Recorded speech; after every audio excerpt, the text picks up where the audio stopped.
Let's talk about CD Projekt Red, specifically what its future may be like. CDPR needs no introduction for most gamers.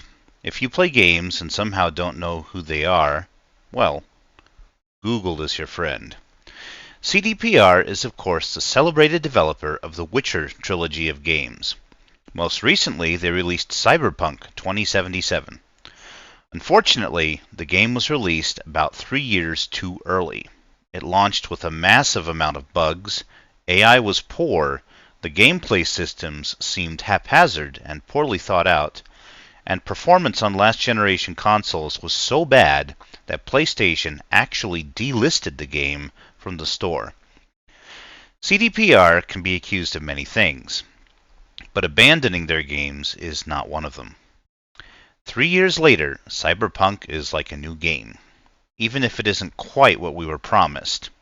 It is much better than it was, and by all accounts, the Phantom Liberty DLC, which I have yet to play, is excellent.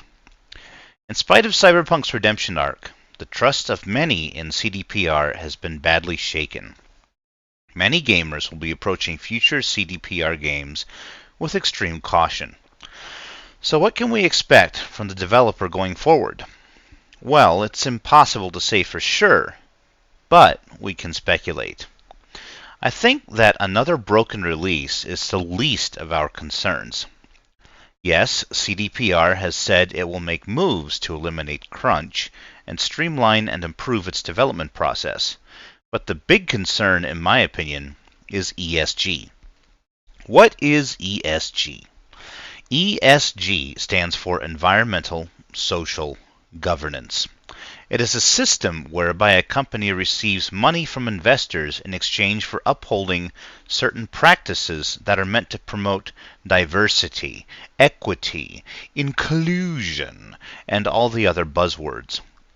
Almost every company that has jumped on board the ESG bandwagon has seen its products decline in quality dramatically because the creative process is hampered by these artificial standards.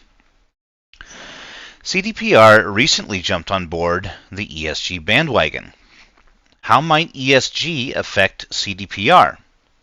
Well, I don't think the answer is quite as straightforward as some people might think. We know how it affects American companies, but that is American companies.